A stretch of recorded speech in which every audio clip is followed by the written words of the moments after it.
going to switch gears, but not really. This Manifesto for Global Health is probably going to mention and share the vision that women who deliver vaccines, as well as men who support them, have for HPV vaccination. The Manifesto for Global Health is an open source version 1 document. It's really a draft or a pre-draft, and what we're doing is we've reached out to the community of movement leaders from Immunization Agenda 2030 all over the world. We've reached out to Teach to Reach participants, and we've asked you a set of questions. And we know we sent you almost one question per day ahead of Teach to Reach. And as we saw earlier, let me just go back to those slides, as we're now in the main plenary. 1,051 experiences were shared. And you can see the questions in relation to the manifesto are about the future of health, about the value of peer learning, about the importance of digital technologies, about working in the humanitarian setting, about building trust with the communities you serve. And we received 642 contributions from the English speakers, you can see here, by country. Now, some of the questions we asked you, some colleagues who work at the global level, some of them said, well, how are people who work in a district or a facility going to answer questions about the vision that they have for health in 2030? And we said, oh, really? Why would they not have a vision for what health looks like 7 years from now?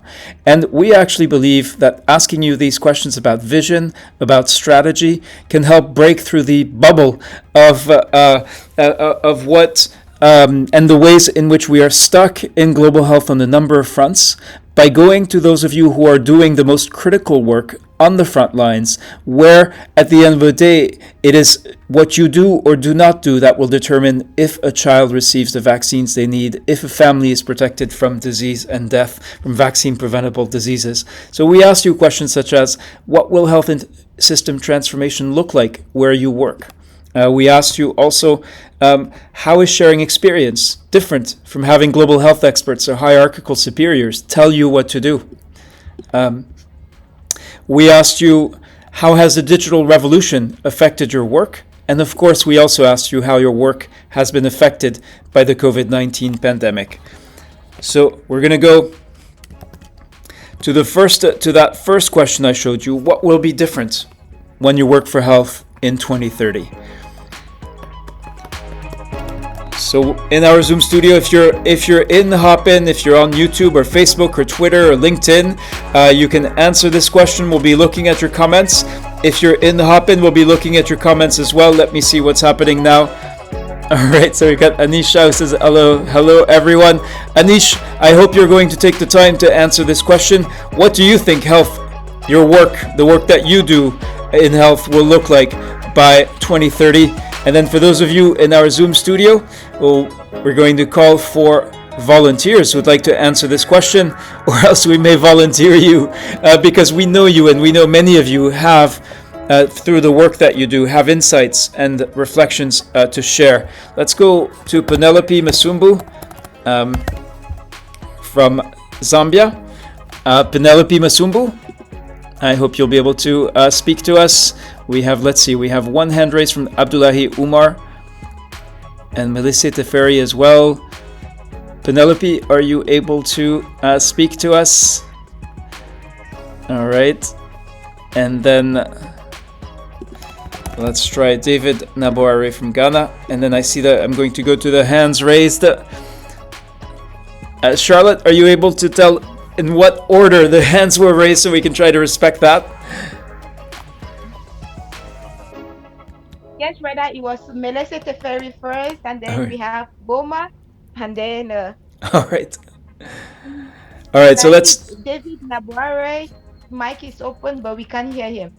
All right, David, are you able to make your microphone work? I'm here. Can you hear me? Yes, loud and clear. Yes. Okay, thank you very much for this opportunity. And I think for the question, all that I think is we ought to prioritize our public health intervention systems. So by doing that, we need technologies to be roped into our main interventional programs, because this is the time we need to actually move into the 21st century of delivering health intervention policies across. Notwithstanding, we need more public health advocacy to be able to reach out to our population, and more education should be conducted to get the public to understand what we actually need them to do when it comes to this. And more experts should be trained in that regard. We need more experts. So this is what I have for now. Thank you very much. Thank you very much. And David, thank you for this contribution. How do you think that advocacy and that that is going to happen? What can you do at where you work in order to support that? So yeah, with the advocacy, what I do is that you have to, one, first of all, look at the health intervention policy you are going to look at, like prioritizing immunization programs in our district. All that we have to do, who are the stakeholders in this particular enterprise of our interventions? The church leaders, Oh, did we just lose David? Charlotte, are you able to hear him? No, rather his mic is still open, but I can't hear him. Nope. All right. Okay, we lost him. Let's go then to, let's see. All right, we have many hands raised on this one. This is not. So wait, I just saw Florence. Kabuga, keeping in mind our rules for public speaking, which is if a man has spoken, the next speaker should be a woman. Florence, are you able to speak to us? I saw your hand raised. We'd love to hear from you. What is your vision for what working for health looks like in 2030? What is different?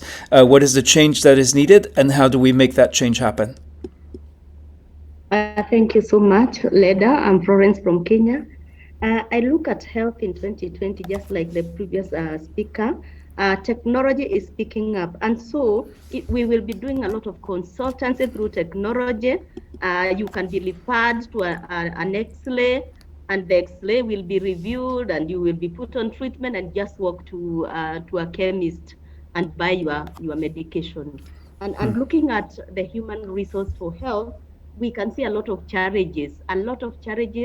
In some of our countries, there is a lot of movement from one country to the other in search of green pastures. And so the current shortages moving forward will be addressed by technology. Yes. All right. Thank you, Florence. And can you tell us, Florence, where you work and what you do? I am a public health nurse. I work in Kenya. I'm currently supporting the national program in trainings, developing digital materials for trainings, and a lot of mentorship. Thank you very much, Florence. This written contribution from Dr. Faiz Arabani that I'm going to take a look on social media and the conference platform. So Dr. Rabani says, though it is the third year in progress of Immunization Agenda 2030, an increasing realization for the subject, if the process remains smooth, hopefully we would be way ahead in improving quality of life, as well as there will be marked decrease in burden of disease caused by vaccine-preventable disease. There is increasing need to work on universal health coverage at primary healthcare level. Charlotte, who shall we hear from next? I believe is it Melissa Teferi? Yes, rather it's Melissa. Wonderful. The mic is already open. All right. Thank you, Carlo. Thank you. I'm really happy to share my thoughts. So it's really important to have evidence-based interventional healthcare strategies that really address and build plan based on the available data that maybe clearly shows that the gaps in intervention, the gaps in immunization activities. For example, if we don't know where to act, if we don't know what the gap is, it's really too impossible to address the immunization program. So evidence-based interventional activities is very important. So everybody in the healthcare activities need to have, based on the data that's available, to strengthen and to capacitate even the professionals working in healthcare programs. I think it's good to have evidence-based interventional healthcare or immunization program. Mostly, especially in developing countries, including Ethiopia, we already used the traditional way of healthcare planning as well as intervention. So it's really good to have real gaps based on the data that we have. Thank you. Wonderful. Thank you very much indeed. Let's now go to Dr. Tusime Ramadan. We met, Charlotte and I met Dr. Tusime Ramadan last week in Kampala and learned that he works on the border with the Democratic Republic of Congo. And Dr. Tusime Ramadan, we're especially, yes, given the circumstances and the context in which you work, eager to hear what is your vision, what will be different when you work for health in 2030. But please do introduce yourself first and foremost. Are you hearing me? Yes, this can you the sound? Yes, please. Yeah, this is Dr. Ramadan from Uganda, a retired medical doctor working in Western Uganda near the Congo border. The vision will be good because now people are getting used to vaccinations. The disbelief that immunization had other motives is going out of people. And 7 years to go from now, by 2030, I think immunization will be adopted by very many people. And that's my vision. And I think that when we work hard, hand in hand, and we get more knowledge from other experts, we share knowledge. So by 2030, hello? Yes, thank you, Dr. Tusime. Can you tell us what currently, what do you do in at the border with DRC when there is an epidemic outbreak? What is it that you and your organization do? All right. Unfortunately, we may not find. We are affiliated under. Hello? Yes, please go ahead, but we're having trouble hearing you. Under the Ministry of... Hello, are you getting me? Yes, please proceed. Hello. We are affiliated under the Ministry of Health, and there are always outbreaks in DRC. So contracted to immunize and do immunization work under the Ministry of Health. And rampant emergencies split and cover parts of Congo up to our country. So what we do is that we are given work to do an implementing role for the Ministry of Health, and then we're involved in immunization. Time to time, we do that. Okay. Understood. Thank you, Tusime. All right, Charlotte, I see many raised hands. Let me go just, let's have a quick look on the social media and elsewhere to get a sense of what is happening. Okay, here. All right, we have Noizou. All right, let me get a little... Yeah, Noizou Ruahu Victoria, who says there will be more awareness and less ignorance, thereby providing more preventing measures over health issues.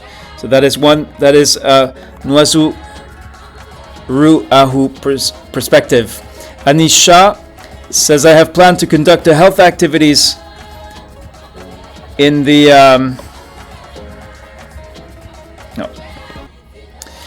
in the ground level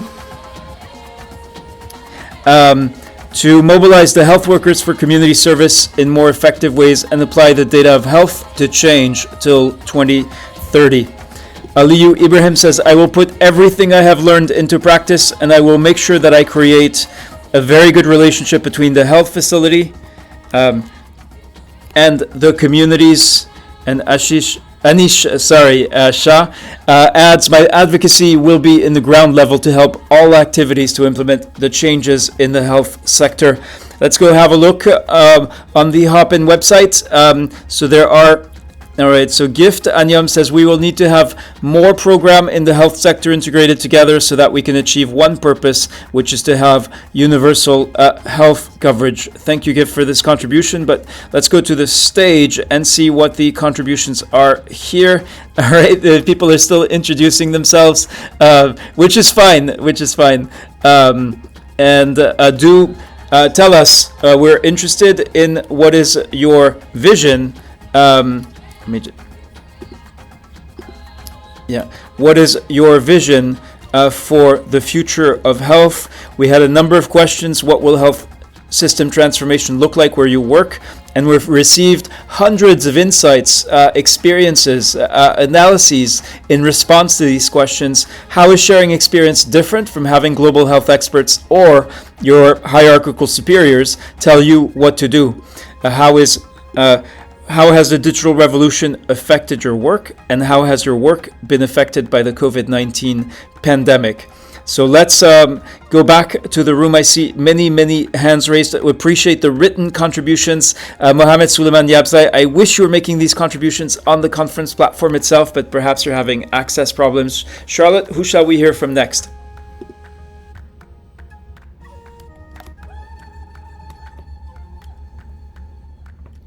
Oh, Charlotte? Sorry, madam, I'm muted. I got initially allowed Boma Otobo to be able to speak in respect of our gender equality measures. I don't know if Boma is still able to, and then I'm also allowing Hassan Benya to be able to speak. All right, let's hear from Boma first. And Boma, remind us who you are and what you do, please. Okay, thank you so much. My name is Boma Otobo. Retired from the National Primary Healthcare Development Agency as the Deputy Program Manager in MERIC, but currently working with medicines, technologies, and pharmaceutical services. That's MTAPS.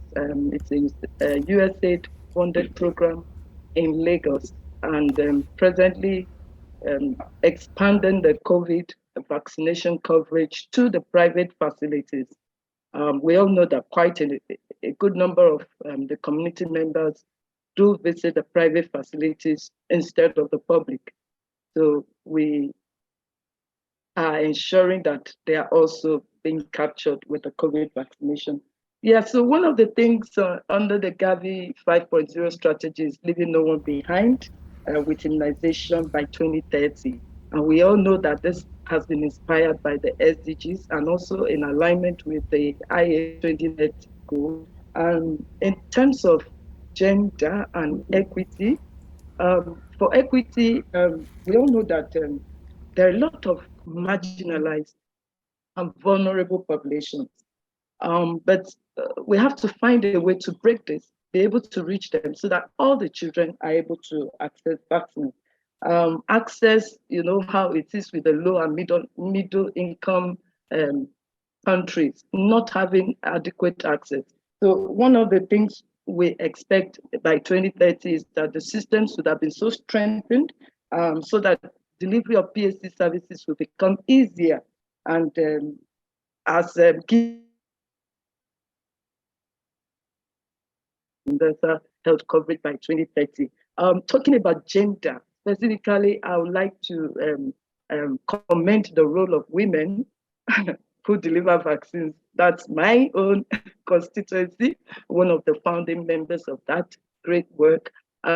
Without women, like I do tell people in the community, we will not be able to reach the mothers, we will not be able to reach our fathers, who actually are the ones that control the women in quote.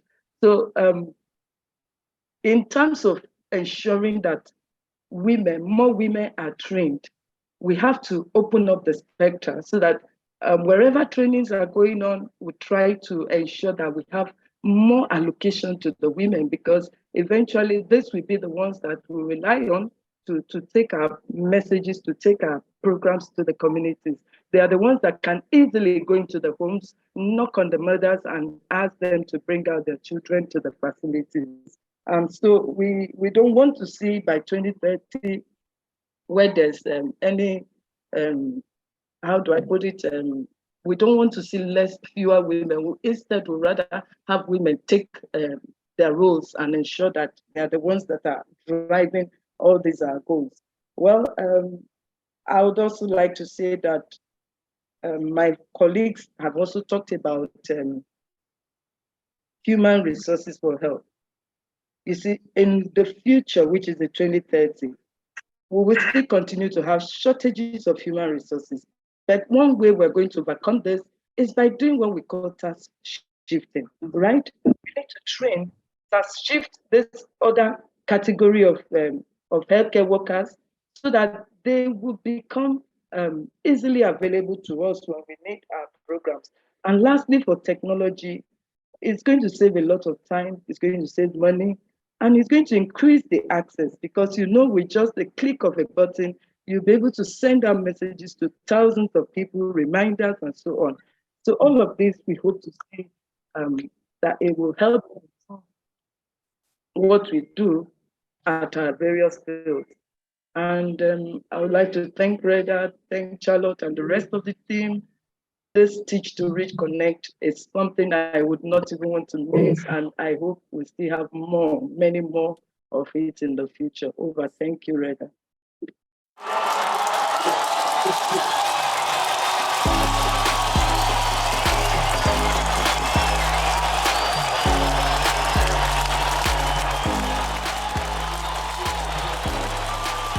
Thank you so much, Boma. All right. Thank you, Boma. I was muted, Charlotte, of course. Thank you, Boma, a longtime scholar and movement leader, the Movement for Immunization Agenda 2030. We are opening up the discussion really for the very first time around the Manifesto for Global Health. We've shared with all scholars, Teach to Reach participants, and members of the Movement for Immunization Agenda a version 1.0, and it is open source. So open source is a term used in information technology and software by software developers to describe something that is constantly changing that everyone can contribute to. And this is why we're inviting you. We shared these questions, and over 1,200 of you have already shared experiences, insights, analyses, and we are working towards version 2.0, which will be a version owned by this community of immunization and primary healthcare practitioners about answering the question, what do we want to be different when we work for health in 2030, and what are we going to do in order to get there, and who else needs to do something in order to achieve that vision. We can always issue strategies and policies top down from the global level to the regions, to the countries, to you who work in districts, facilities, regions, or we can try something new, something different, which is giving everybody a voice and leaving no one behind. Back to you, Charlotte. We have time maybe for one more person to share their contribution to this Manifesto for Global Health. Yes, Reda, and Hassan Benya already has his mic open. So over to you, Hassan. And please do start by introducing yourself. Yeah, good afternoon from Sierra Leone. I'm Hassan Benya, working for the Clinton Health Access Initiative, Sierra Leone, as a senior data analyst. So my experience so far, I think for us to really get a very good system that will change across the board has to do with data. In the sense that one thing I experienced within the health system, we've been able to get a lot of leadership skills, and then we've also been able to get a very good human resource, regardless of the limited number of human resource. But I will tell you that in quality improvements, the number of human resource we have already, definitely those people are, even though they are not enough, but they are up to task to really responsible to change the health system. So in a common sense, the major goal is we need to really focus on data. That is to say, we need to employ more data analytics people who can actually look at the health interventions across the board and then also profile solutions. If I can give you a vivid example of the HPV introduction, which we did in Sierra Leone, we actually use QGIS, which is a data-based app, to really position where there is high number of children within 10 years old, and then also with that we are able to identify facilities that have high number of children within that particular community. So as a result, we are able to achieve our 90% above coverage due to all those interventions, using only data.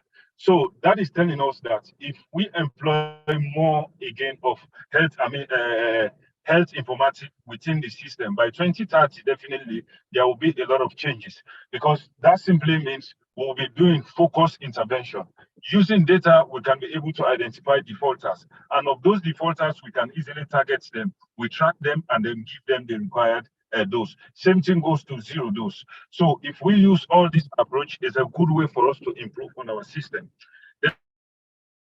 Then of course, in terms of the community service, I know we have existing structures in most countries. In my country, we have the CHWs, which is the community health officers, healthcare workers. These guys are actually trained already. These guys are doing very well. But the major point is just to back up with a data for them to do a focused intervention. For instance, if you know that particular community is hard to reach, make sure that you provide the required data. Identify all the children that are not vaccinated. So when the intervention is going on, the vaccinators are going there. They go directly to those ends. So I think those are the areas I think we need to do. Then lastly, for digital challenge, I think that one is cuts across. Is something that I would say is a work in progress. If we focus on that, definitely we'll succeed in the future. For the purpose of time, I stop here. Over to you.